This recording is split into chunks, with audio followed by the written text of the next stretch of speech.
রোজা রাখতে হবে সবাই জানে। রোজা রেখে গরীব এতিম অসহায়দের পয়সা লুটে তার পার্টিতে বেঈমান মুশরিক কাফেরদের সাথে একসাথে গপগপ গিলতি ওই লোকটা কি হবে? এটা কজন জানে? কি গো বলবো? ভাইরা নজর তরুণেরা এ নবী পাকের প্রেমিকেরা আসেন আমরা আলোচনার দিকে এগিয়ে যাই।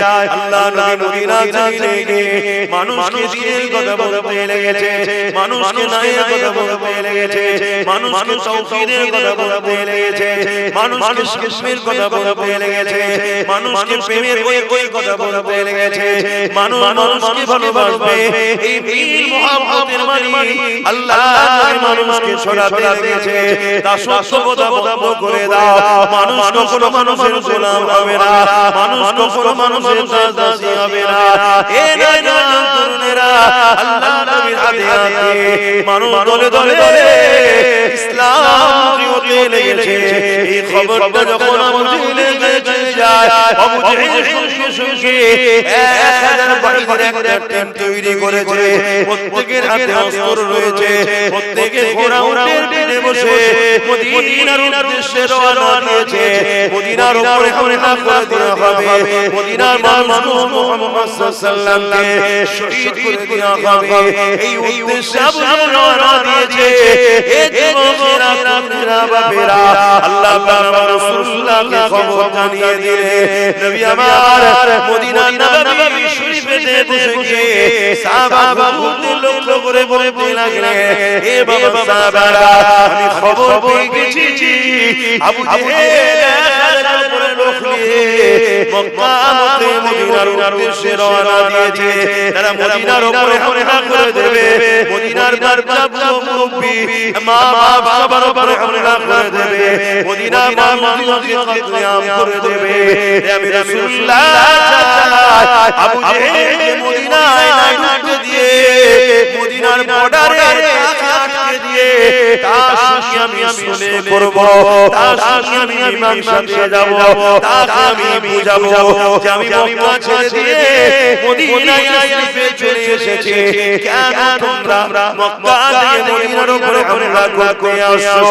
কে আছো বাবা এই সময় আমার সাথ দেবে? বাবা মুহাজির সাহাবাদের মধ্যে থেকে হযরত আবু বকর সিদ্দিক রাদিয়াল্লাহু তাআলা যিনি কুরআন মুজাদ্দিদুল জামানের এমন করে বংশের মুরব্বি রয়েছে, তিনি উঠে দাঁড়িয়ে বললেন, দাঁড়িয়ে গিয়ে বলতে লাগলেন, ইয়া রাসূলুল হাবিবাল্লাহ আমি মুহাজিরদের পক্ষ থেকে আমি আবু বকর দাওয়াত দিলাম, হুজুর আমাদের জীবনে যা যতক্ষণ আছে আপনাকে কোনো অবস্থায় একা ছাড়ব না।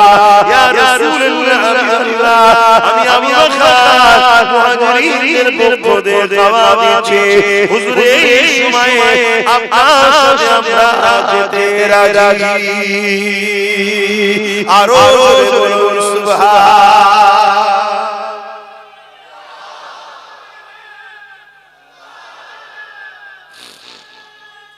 আল্লাহ আল্লাহ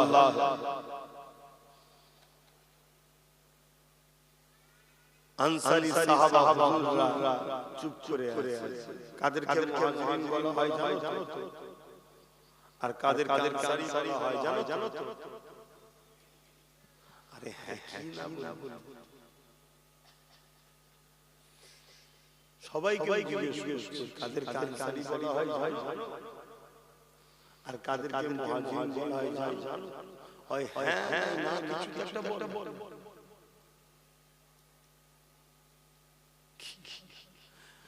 তোমরা বাইরে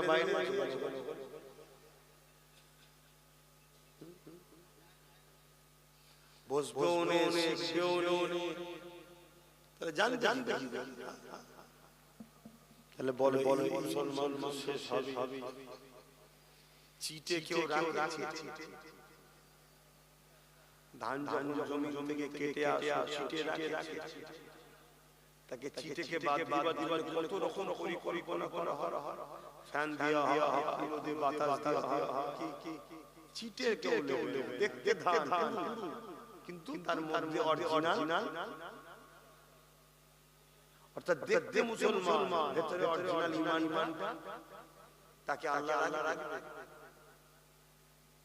এই চিটে যখন বেড়ে যায় আল্লাহ জালিমদের ক্ষমতায় বসায়, তাদের হাত চিটে সাইজ করবে। আর চিটের সাথে একটা ভালো যায় না যারা চিটের পীড়িত করছে তারা চিটের সাথে মরবে। শুনছেন? আচ্ছা আমি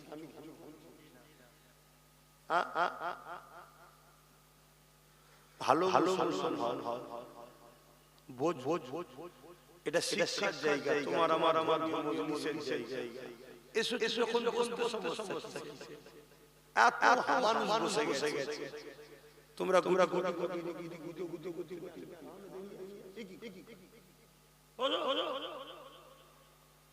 যদি জানতাম আসেনি আলাদা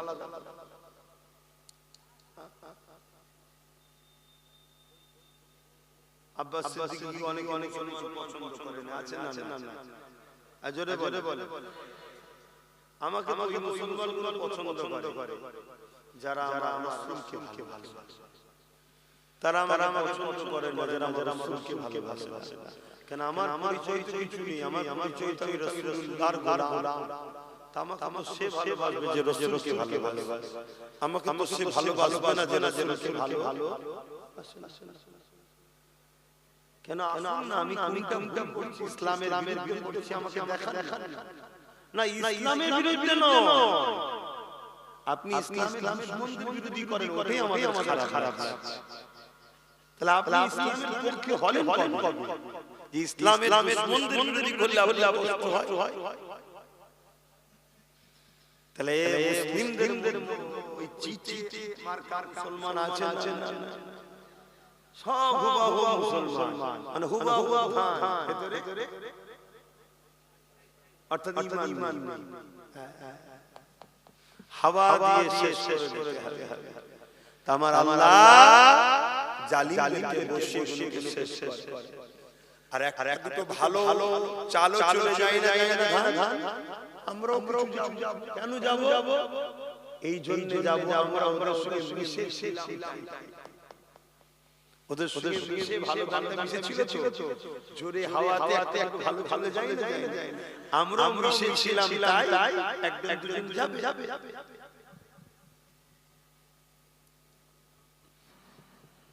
ভাইরা তরুণীরা এ নবী পাকের প্রেমিকেরা, আল্লাহ নবী আনসারী সাহাবাদের দুঃখ করে বলতে লাগে, এ আমার আনসারীরা তোমাদের কি মতামত বলো? আনসারী সাহাবাদের মধ্যে থেকে এমন সময় সাহাবী দাঁড়িয়ে বলল, ইয়া রাসূলুল্লাহ হাবিবাল্লাহ, আমি আনসারীদের পক্ষ থেকে হুজুর আপনাকে দাওয়াত দিচ্ছি, যেদিন মক্কার মানুষেরা আপনার উপর জুলুম করেছিল, অত্যাচার করেছিল, আল্লাহ পাকের হুকুমে আপনি হিজরত করে আমাদের ইয়াসরিব মদিনাতে এসেছেন। ইয়া রাসূলুল্লাহ হাবিবাল্লাহ, আপনি আসার পরে আমরা সাক্ষাৎকে যেন হাতে পেয়ে গেছি। ইয়া রাসূলুল্লাহ হাবিবাল্লাহ, আপনার হাতে দিয়ে আমরা যখন বায়াত দিয়েছি, ইয়া রাসূলুল্লাহ হাবিবাল্লাহ, সেই দিন আমরা অঙ্গীকার করেছি এই জান মাল আমাদের নয়, এটা আল্লাহ রাসূলকে দিয়ে দিয়েছি। ইয়া রাসূলুল্লাহ হাবিবাল্লাহ, যেমন খুশি আপনি খরচ করবে। হুজুর আপনি কি বলছে? আপনি কেন আমাদেরকে জিজ্ঞাসা করছে? হুজুর হুকুম করে মানুষকে কেন ভয় করবে? হতে পারে তাদের সংখ্যা 1000, তাদের হাতে অস্ত্র থাকতে পারে, কিন্তু তারা তো মানুষ। ইয়া রাসূলুল্লাহ হাবিবাল্লাহ, আমরা আল্লাহ ছাড়া অন্য কাউকে ভয় করি না।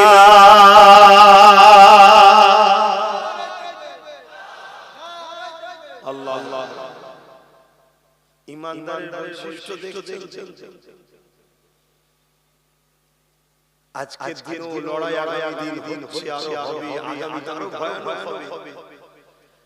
জালিমদের হাতে অস্ত্র থাকবে, জালিমদের পাওয়ার বেশি থাকবে, জালিমদের হাতে অনেক ক্ষমতা থাকবে, জালিমরা দিনের দুশমনি করবে। দিনের পক্ষে দাঁড়িয়ে জালিমদের মোকাবেলা আমাদেরকে করতে হবে না? জোরে বলো। কিন্তু তখন যদি বলে হুজুর ওদের হাতে অস্ত্র আছে, ওদের হাতে পাওয়ার আছে, ওদের লোক বেশি, ওদের সংখ্যা বেশি, এটা কি ঈমান হয়? ঈমানদারের কাজ আল্লাহর জন্য জানকে কুরবান করা। জোরে বলে সুবহানাল্লাহ। বিজয় তো আল্লাহ দেয়, ঈমানদারের কাজ তো বিসমিল্লাহ বলে আগিয়ে যাওয়া। আমার জওয়ানেরা তরুণেরা এ নবী পাক প্রেমিকেরা আল্লাহ নবী বড় খুশি হয়ে গেলেন। নবী আমার দোয়া চাইতে লাগলেন, হে আল্লাহ এই সবেরা মুসলমান হয়েছে, আমি রাসূলুল্লাহ হিদায়াত জানতে চাইলাম, এরা আপনাকে আমাকে এত ভালোবাসে, এরা আমার জন্য জীবন কুরবান করতে চায়। আজ তোমার দাদা দাদি নানা নানি সবাই মুসলমান, কিন্তু দুঃখের বিষয় আজ মুসলমান মসজিদ মাদ্রাসা ওয়াকাফের দুশমনদের বিরুদ্ধে লড়াই না করে, তাদেরকে যদি পক্ষপাতিত্ব করে, তাহলে বড় বড় বিষয় সইতে হয়। সে মুসলমান চিটেওয়ালা মুসলমান, তার মধ্যে ঈমান নাই, কেন যে মসজিদ মাদ্রাসা দ্বীনের দুশমন হবে, আর এই দুশমনকে যে সাপোর্ট করবে তার মধ্যে ঈমান থাকতে পারে না। হে যুবকেরা তরুণেরা বাপেরা, আল্লাহ নবী নবী দয়ার নবী কতটা কষ্ট করেছে ইসলামের জন্য, কতটা কষ্ট করেছে দ্বীনের জন্য। আল্লাহ নবী 313 জন সাহাবাকে নিয়ে এমন করে রওনা দিলেন, যেতে যেতে বদর রাস্তাতে আবু জেহেল ভাইয়ের সঙ্গে দেখা হয়ে যায়। আবু জেহেল ভাইকে আল্লাহ নবী থামতে বললে, তারা থেমে গেল। আল্লাহ নবী লড়াই ছাড়া তাদের সঙ্গে চুক্তি করতে চাইলো, পরামর্শ করতে চাইলো। হে আবু জেহেল, আমি মুহাম্মদ রাসূল মক্কা ছেড়ে চলে এসেছি, কেন তোমরা বাড়িয়ে মদিনার উপর জুলুম করতে এসেছো? কেন তোমরা এই অত্যাচার করছো? আবু জেহেল বলতে লেগেছে, মুহাম্মদ রাসূলুল্লাহ দিকে মাত্র 313 জন রয়েছে, আর আমার দিকে 1000 উপর সৈন্য রয়েছে। আমরা সবাই ঘোড়ার পিঠে, আমরা সবাই উটের পিঠে রয়েছি, আমাদের হাতে অস্ত্র রয়েছে, আর মুহাম্মদ রাসূলুল্লাহ সংখ্যাও কম, তাদের হাতে খালি রয়েছে। এই সুযোগে মুহাম্মদ রাসূল সহ 304 জনকে যদি মেরে দেওয়া যায়, এই আসমানের নিচে জেজের উপরে আল্লাহর পক্ষে বলা থাকবে না।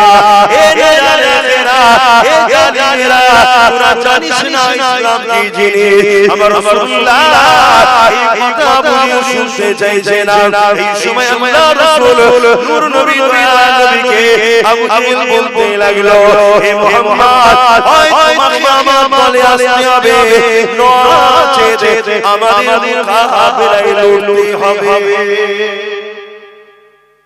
দুটো রাস্তা আজকে ভারতের মুসলমানদের জন্য এই অবস্থা, হয় ইসলাম ছেড়ে দিতে হবে, আর না হয় আমাদের লড়াই করতে হবে। তৃতীয় কোনো রাস্তা আমাদের কাছে নাই। কি করবে? লড়াই করবে না ইসলাম ছেড়ে দিবে? আমি জানতে চাই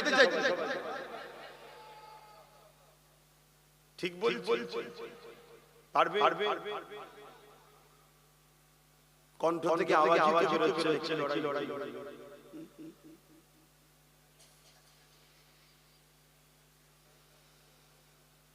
কি দিন এসে গেল আমাদের কাছে, কি বুঝছেন কি জানি। আমি তো জলসা করতে নিজেই ভাবি যে অনেক বসে বসে আমাকে যাও খালি সময় করছে, কিচ্ছু আমার রাসূল পাক সাল্লাল্লাহু আলাইহি ওয়াসাল্লাম হিন্দুস্তানে যা ভবিষ্যৎবাণী করে গেছে তোমরা জানো না। আর যারা হুটোপাটি করছে তারা কিন্তু সব জানে, তারা সেগুলো করেছে বলেই তারা হুটোপাটি করছে। প্রায় সময় তারা অনেক সময় মুখকে অনেকবার বলেও শোনা জানি না। আলহামদুলিল্লাহ আমরা পড়েছি, কিন্তু সে সমাজ নেই যাদের কাছে আলোচনাটা সে পরিবেশ নিয়ে সে সমাজ নেই যাদের কাছে আলোচনা তাই করতে পারে। আল্লাহ রাসূল সব বলে গেছে যা সেই এতটুকু শুধু শুনে রাখো পায়ের যে গাঁট আছে টাকনু উঁচু করা সহ্য করতে হয় ওই গাঁট পর্যন্ত মুসলমানদের রক্ত হয়ে যাবে এত মার মুসলমানকে আর এর জন্য দোষী আমরা নিজেরাই আমরা মুনাফিক চিনতে পারছি না আর ইসলাম বারবার মুনাফিক ঘোষণা দিয়েছে আমার রাসূল বারবার মুনাফিক বলেছে আমার রাসূল এটাও বলেছে প্রকাশ্য দুশমন ইসলামের যে তার থেকেও অনেক বেশি কঠিন আযাবে আল্লাহ মুনাফিকদের দেবে এরপরও আমরা মুনাফিক চিনতে পারছি না কেউ আমাদের একটু মিষ্টি হেসে দেয় একটু কিছু ডাল ভাত খাইয়ে দেয় মাছ গেলে টাকা পাঠিয়ে দেয় একটু আলু পেঁয়াজ তেল দিয়ে দেয় আমরা মনে করি এটা আমাদের আপন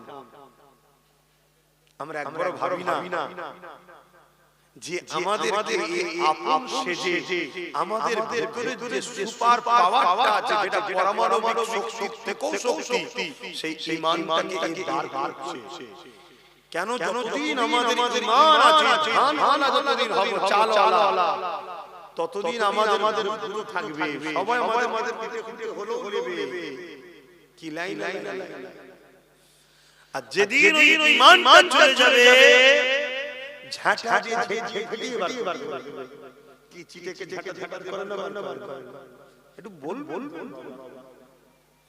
তো এই ধানটা থেকে চালটা ঈমান মুসলমানদের মধ্যে আছে এটাকে বার করার জন্য অনেককে দরদি সেজে আমাদের সাথে মিশছে আমাদেরকে তোদের আপন আর আমরা সেই দরদিকে আপন মনে করে তার সাথ দিচ্ছি তাকে সহযোগিতা করছি তার হয়ে নিজের কওমের ভাইকে গাল দিচ্ছি তার হয়ে বংশের আওলাদদের ছোট ছোট কথা বলছি তার হয়ে নিজের ভাইয়ের নামে কেস করছি তার হয়ে নিজের নিজের ভাইয়ের ঘর ভাঙছি তার হয়ে নিজের কওমের বেটিদের নামে মিথ্যাচার করছি তার হয়ে নিজের কওমের বেটিদেরকে উলঙ্গ করে দিচ্ছি সব করছি তার হয়ে অথচ সে ভেতরে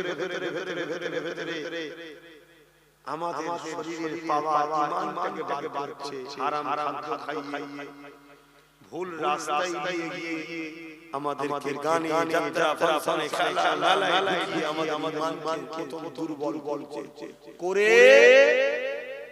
প্রকাশ্য দুশমনের সামনে আমাদেরকে আস্তে আস্তে দিয়ে দিয়েছে আল্লাহ কি গো করছেন না উদাহরণ একটা বলি এটা উদাহরণ বলি আপন সেজে দরদি হয়ে বলল ওয়াকাফ আমি থাকতে কিছু হবে না বলেছিল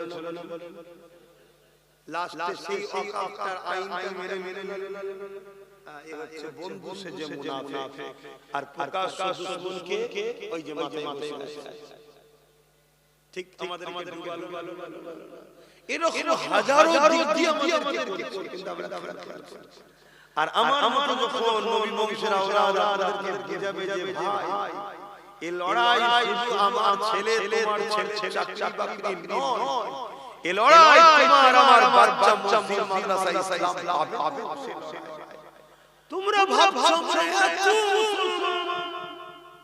এত খুশি তোমরা তো জানো না স্পেনের ইতিহাসের খবর স্পেনে 8 বছর আমরা রাজত্ব করেছিলাম আজকের দিনে স্পেনে যাও যত বড় বড় অফিস আদালত সিনেমা হল যাত্রা হল দেখবে ওগুলো অ্যাকচুয়ালি নাই মাদ্রাসা সব দখল হয়ে সেগুলো সব সিনেমা হল অফিস আদালত করে দিয়েছে আর মুসলমানকে গণহত্যা করে মেরেছে এই যে পয়লা ফেব্রুয়ারি পয়লা এপ্রিল বলে না মানে বোকা বানানোর দিন কি বলে পয়লা বলবেন তো পয়লা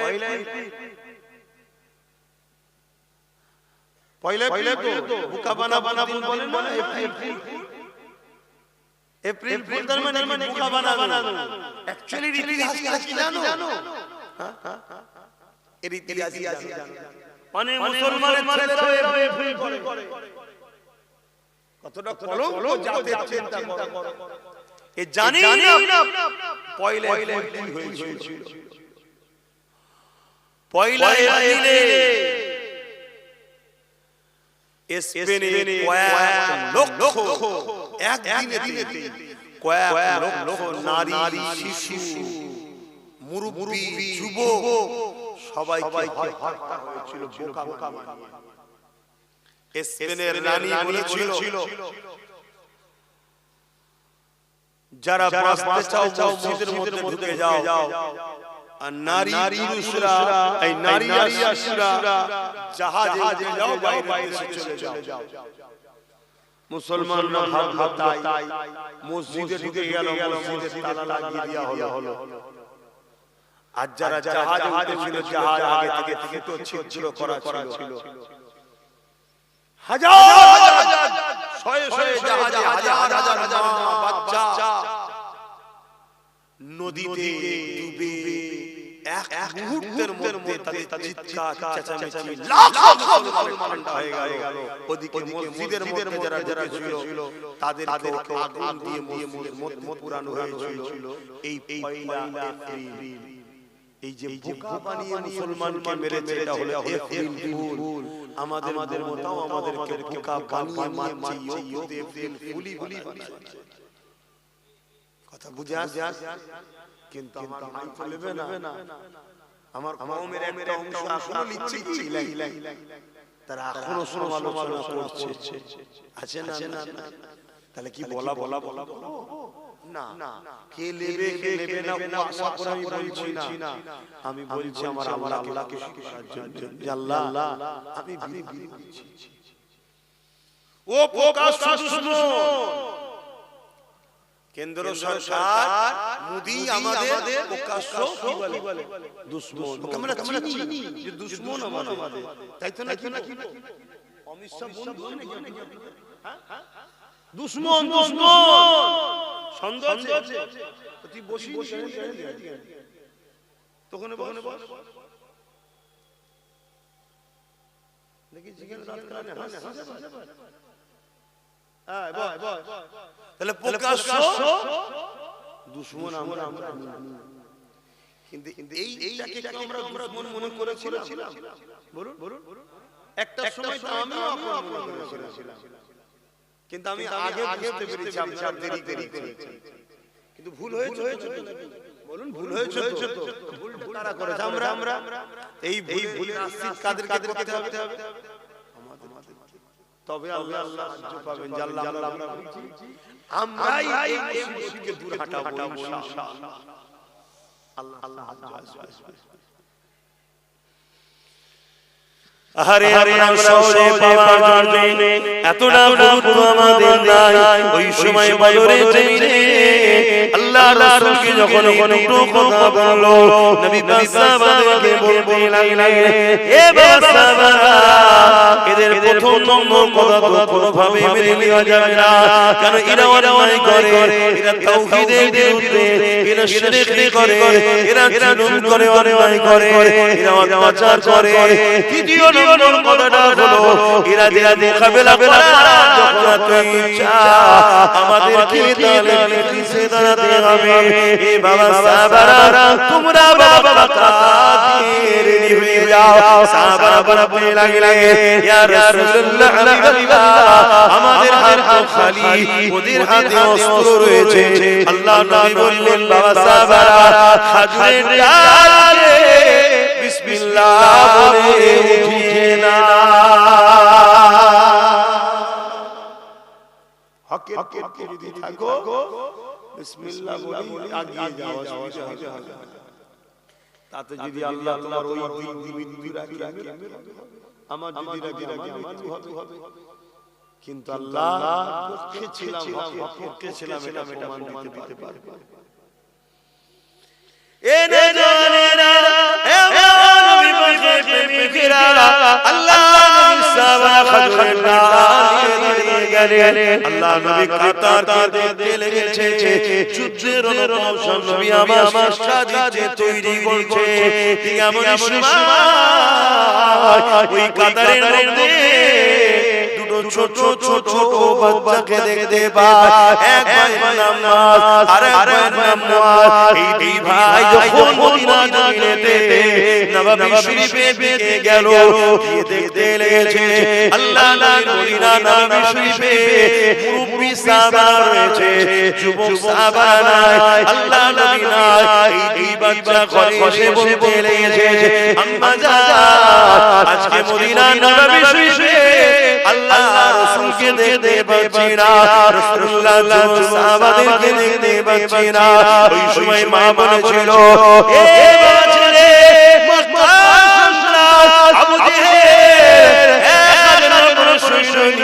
আমার রাসূলুল্লাহ হামলা করবে মদিনার উপরে হামলা করবে বলে রওনা দিয়েছিল এই খবরটা পেয়ে আল্লাহ নবী তাদেরকে মদিনায় আসার আগে জন্য আগিয়ে গেছে মদিনায় যেতে গিয়ে তারা হামলা না করে দেয় মদিনার নারী শিশু মুরব্বিদের হত্যা না করে ফেলে তাদের উপরে আঘাত না দিয়ে ফেলে এই জন্য রাসূলুল্লাহ দিয়ে গেছে এই কথাটা শুনে ওই বাচ্চা বলতে লেগেছে আম্মা জান আমাদের কি দুটো ছোট ছোট চুরি হবে কি করবে বাবা ওই আবু জেহেল আমার রাসূলুল্লাহকে অনেক দূরে কষ্ট দিচ্ছে আম্মা জান ছোট ছোট চুরি দেয় যেটা খেয়ে আমরা আমার রাসূলুল্লাহ দুশমনের বিরুদ্ধে লড়াই করব মা শুনে কত খুশি হয়ে গিয়ে আল্লাহ শুকরিয়া আদায় করতে লেগেছে দুটো ছোট ছোট চুরি বার করে দিয়ে ওই বাচ্চারা তুলে দিল যাও বাবা আল্লাহ রাসূলের দুশমনের মোকাবেলা করো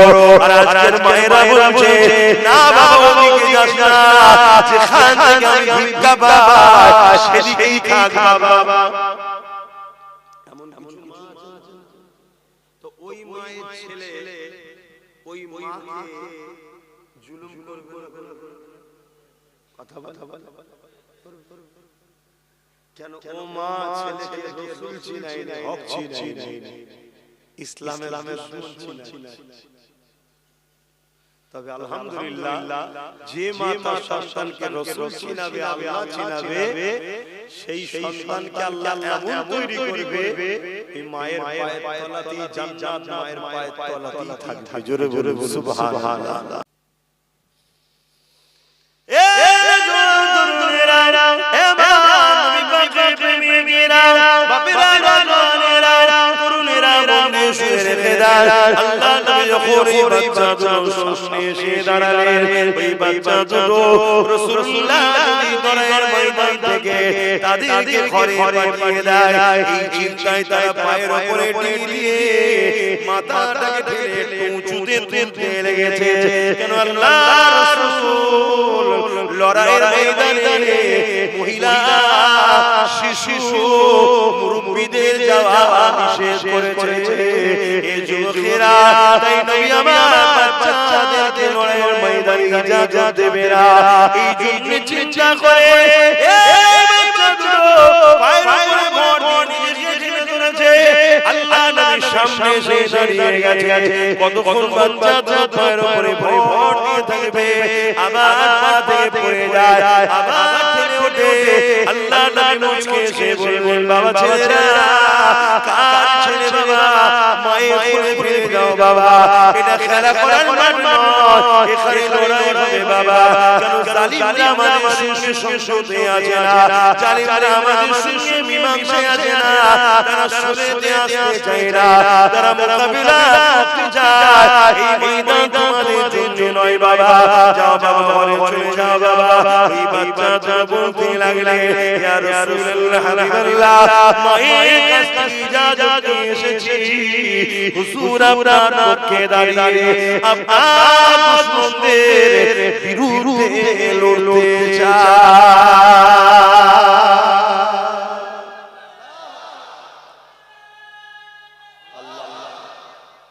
আজকে রাসূলের দিনে দুশমন আছে জোরে বলে আজকে সেই নবীর ঘরে ছেলে যদি জানতে চায় যে আমার সাথে সাথ দিয়ে ঐক্য হয়ে নবীর দিনের দুশমনদের বিরুদ্ধে কারা লড়তে রাজি আছে হাত তুলে সাক্ষী নবিয়ানা মাহফিলে বসে হাত তুলছে লম্বা করে হাত তুলে রাখবেন একটু ডায়ে বায়ে দেখেন কেউ হাত তুলে কেউ নেই না দেখুন দেখা হাত না বানা যদি কেউ রাসূলের দুশমনের সঙ্গে লড়তে না চায় তাহলে বুঝে নিতে হবে সে মুসলমান বাহ্যিক মুসলমান ভেতরের দিক দেশে কিন্তু ঈমান তার কথা মাথায় ঢুকছে আজকে বড় ভূত দুশমন আমার মাথায় উঠলো কি করে আমাদেরই ঘরের গাদ্দার জন্য না আমার ঘরের রাস্তা আমার ঘরের খবর পেলো কি করে আজকে 18ই ডিসেম্বর তাই তো নাকি গতকাল 17ই ডিসেম্বর মনে আছে দাদা হুজুরের দরবারে আমার বাড়িতে এই রাজ্য সরকারের প্রশাসন রাত গিয়ে হামলা চালিয়েছিল তখন কি আমার কোনো রাজনৈতিক দলে ছিল তাহলে কেন হামলা করেছিল বলো এটা বুঝতে হবে কেন না করে মুসলমানদের তাড়িয়ে দিয়ে বলেছিল বিজেপি আর আমি প্রতিবাদ করেছিলাম যে বিজেপির মোকাবেলা রাস্তায় নেমে না করে রাজ্য সরকার যেন নাগরিকের পক্ষ থেকে একটা কেস বিজেপির বিরুদ্ধে এটা বলা অধিকার আছে না কিন্তু পয়েন্টটা কঠিন রাজ্য সরকার দেখলে কথা বলছি এই কথা সবাই আন্দোলন করে দেয় তাহলে আমি ফেসে যাব কেন আমি বেঁচে আছি মুজিব দয়াতে আমার দলটা হয়েছে বিজেপির দয়াতে কথা বুঝে আসছে না বিজেপি যে টিএমসি তৈরি করেছে তাহলে আমি তার বিরুদ্ধে কেস করলে টিকবো কি করে এত কিছু হয় কেস দেখেছে এরা এজন্য বলে আর ছোট বিষয় কেস চলে যায় কথা মাথায় ঢুকছে তাই আমার বাড়ি ঘরটাই না থাকি কিন্তু এই ভিটেটা কার আমার না দাদা সেই দিন বাংলার মুসলমানদের বুঝিয়ে দেওয়া দরকার ছিল যে শয়তান আমাদের কিন্তু সেই দিন বোঝেনে বলে আজকে ওয়াকাও গেল আর ওবিসি বোঝে আমি জিজ্ঞেস করছি ওবিসিটা কেউ বোঝে না আপনি বলবেন হুজুর আপনি জলসা করবেন ওবিসি আমি কি করব আপনি তো দিন থেকে এটাই বোঝেন যে শুধু নামাজ এই তো আমার আওয়াজ আপনি বুঝতে পারছেন না আল্লাহর সৃষ্টিকে বিপদ থেকে বাঁচাবার নাম ইসলাম জোরে বলে সুবহানাল্লাহ যদি অমুসলিম বিপদে পড়ে তাকেও তার বিপদ থেকে বাঁচাবার নাম কি জোরে বলো সেই জায়গায় ওবিসি তে আমার মুসলিম সমাজের ছেলে মেয়েদের পুরো লাইফ একটা মুসলমান ছেলে চাকরি পাবে না একটা মুসলিম মেয়ে যাবে না ডাক্তার হতে পারবে না জজ না কি বলে আইএস বড় পদের চাকরি একটা মুসলমান ছেলে পাবে না ভালো জায়গায় মুসলমানের ছেলে পড়তে পারবে না ওবিসিকে নতুন সংরক্ষণের নামে রাজ্য সরকার যে ক্ষতিটা করে দিয়েছে আপনারা জানেন এই জানেন সত্যি করে বলুন কজন জানে তাহলে যে জাতি তার পিছনে কি ষড়যন্ত্র হচ্ছে এটাই জানে না সে জাতিকে জাগাবে যে জাতি জানে না তার ঘরে আগুন লেগে গেছে তাকে আমি করে ঘর থেকে বার করব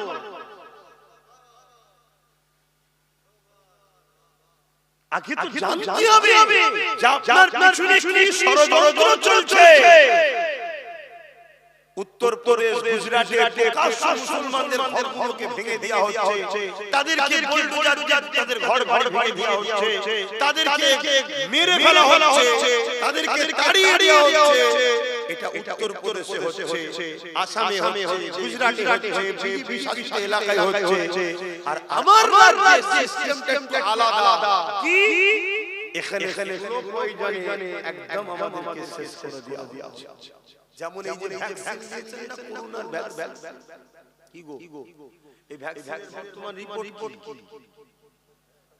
যারা যারা দিয়েছে অটোমেটিক বলছে আমার শরীর অকেজো হয়েছে, দুর্বল হয়েছে।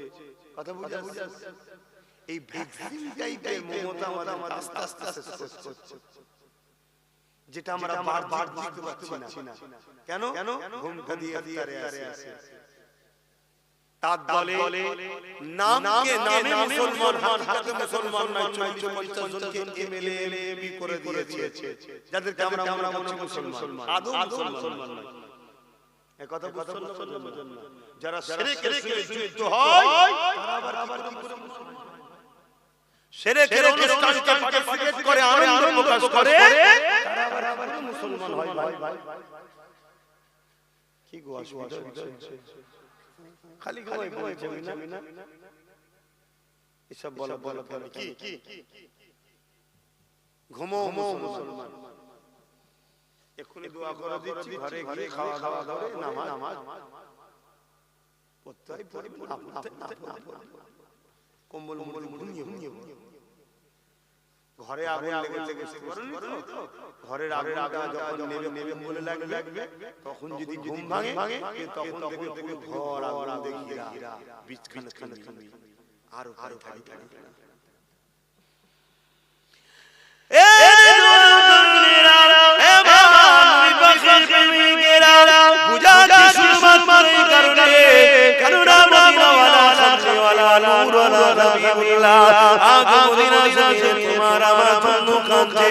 সেই নবী পাকের উম্মত তুমিও, সেই নবী পাকের উম্মত আমিও, এই উম্মত উম্মতি সম্পর্ক রয়েছে, তাই আমাদেরকে বুঝাতে দিয়েছে কেন রাসূলুল্লাহ আমাকে বড় মহব্বত করে, সেই নবীর মহব্বতের উম্মতকে বাঁচাবার চেষ্টা করতেছি, যাতে করে রাসূলুল্লাহ কিয়ামতের দিনে আমার উপরে রাজি হয়ে যায়। হে নবীর উম্মতেরা জাগো এখনো ঘুমিয়ে থেকো না।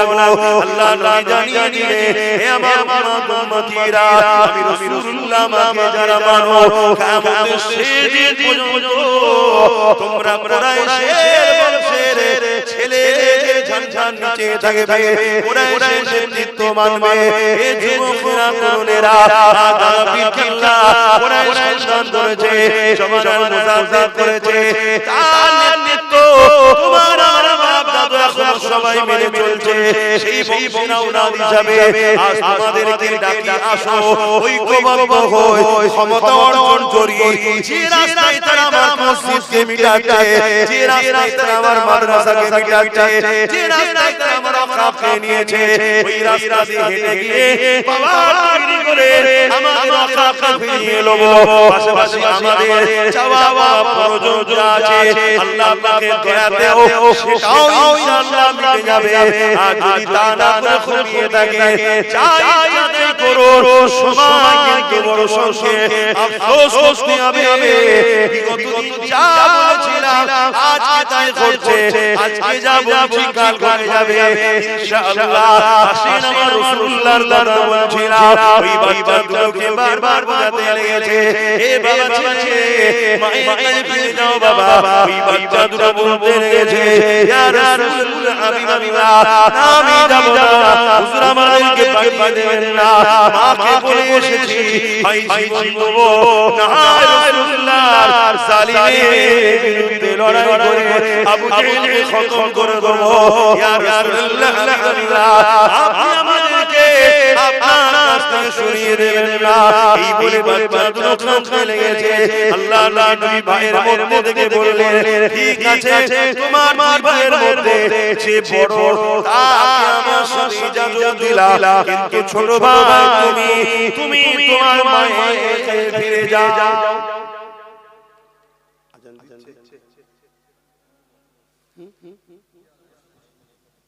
আচ্ছা মহল্লা মহল্লাটা হলে বলবেন, কথা বুঝে আসছে কেন? এখন লাউড স্পিকার আগে নয়, এইজন্য মহল্লার হকটা আদায় করতে হবে। তাহলে একটা কি এক বড় ভাইকে বলল আপনি যান আপনি আমাদের সাথে থাকেন ইজাজত রাসূল বাবা তুমি আমাদের সাথে থাকো যখন এখন এত করছো আর তার মধ্যে থেকে দিল না মনে যে ভাই ছোট ছিল তাকে রাসূল বললেন তুমি বাবা মায়ের কাছে যাও ছোটটাই কথা কান্না শুরু করেছে ভাবো কাঁদছি আর আজকে যদি আমরা হকের পক্ষে থাকার জন্য ছেলে আমরা কান্না করি আর তাদেরকে লড়াই ময়দান সরিয়ে দেওয়া হচ্ছে যে আমরা জীবন বন্ধ কি তাদের ঈমানের দেশ ছিল কি তাদের ঈমানের পাওয়ার ছিল আল্লাহ আমাকে হিদায়াত করেন বলুন আমিন আল্লাহ আমাদেরকে হিদায়াত করেন বলুন আমিন ভাইরা নওজওয়ানেরা তরুণেরা এ নবী প্রেমিকেরা ওই সময় ছোট ভাই বলতে লাগলে ইয়া রাসূলুল্লাহ ইয়া হাবিবাল্লাহ লড়াইয়ের ময়দানে বড় ছোট ব্যাপার নয় লড়াইয়ের ময়দানে ক্ষমতার ব্যাপার রয়েছে ইয়া রাসূলুল্লাহ হাবিবাল্লাহ আমাকে বড় হতে পারে আমার ক্ষমতাও থেকে বেশি হুজুর আপনি আমাকে কুস্তি লাগিয়ে দেখো আমি ওকে পরাজিত করে দেব আল্লাহ নবী সবটাই বুঝতে পারলে রাসূল বললেন সাহাবারা দেখো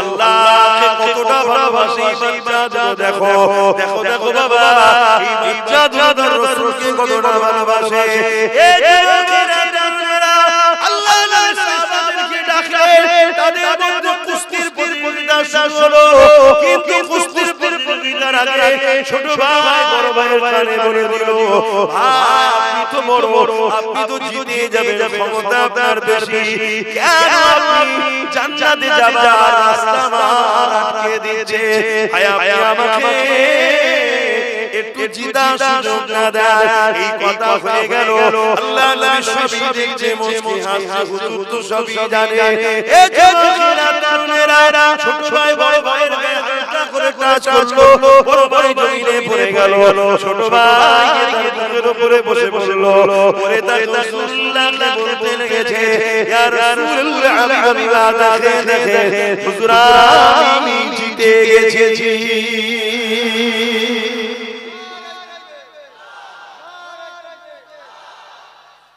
ওইদিকে আবু জেহেল বাহিনী দিচ্ছে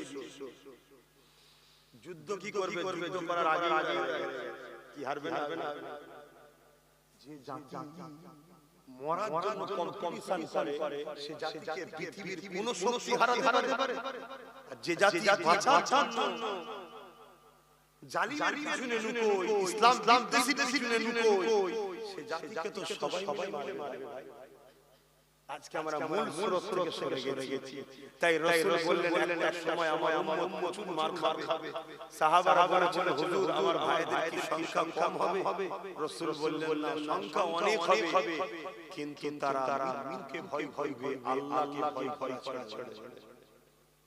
বলুন আজ আমরা জালিম শাসকের সামনে কথা বলতে গেলে আমাদের ভাই কি করব কেস হয়ে যাবে কাজ বন্ধ করে দেবে ভাই মারবে এই ভয় আছে আমরা দুনিয়াকে ভয় করি আল্লাহকে ভয় ছড়া আরে আমরা মানুষ আপনাদের কি দোষ দেব বড় বড় আলেম উলামা হুজুর সেজে ঘুরছে তাদেরও ধারে আমরা না এই মুহূর্তে যত আলেম উলামা যত আছে সবাই যদি একসাথে তলায় এসে এই মুহূর্তে একটাই কথা বলে ওয়াকাফের দুশমন যারা আমাদের দুশমন তারা ওয়াকাফের বন্ধু যারা আমাদের বন্ধু তারা আমরা ছাড়া কোনো বেটা বাংলাদেশ ক্ষমতায় থাকতে পারবে না তাহলে এই মুহূর্তে আমাদের দাবি সবাইকে মানতে হবে না কিন্তু আমাদের খেয়াল আছে হ্যাঁ গুটি আলেমা পীর জাদা কথা বলছে কিন্তু সেটা করতে তাহলে কি বলা বন্দি নাকি না কেউ যদি না বলে তাও বলতে হবে কেউ যদি সাথ না দেয় তাও হকের থাকতে হবে যদি তুমি আল্লাহ রাসূলকে ভালো অসুবিধা হচ্ছে ঠান্ডায় দরুদ শরীফ আল্লাহুম্মা সাল্লি আলা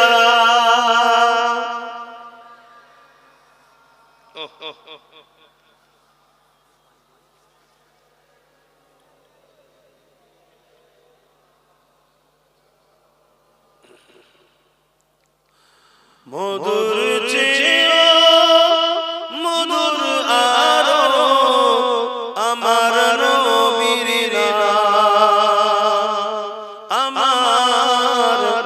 আমার নবীর নাম। মধুর চেয়ে মধুর আরো আমার নবীর নাম, আমার নবীর নাম। ওই নামের মধু পিয়ে দোয়েল খোয়ে বেড়াইগে, ওই নামের মধু পিয়ে দোয়েল খোয়ে বেড়াইগে। বুলবুলি গায় ওই নামের গুণ, বুলবুলি গায় ওই নামের গুণ, আমার আমার নবীর নাম। মধুর চেয়ে মধুর আরো আমার নবীর নাম। আল্লাহুম্মা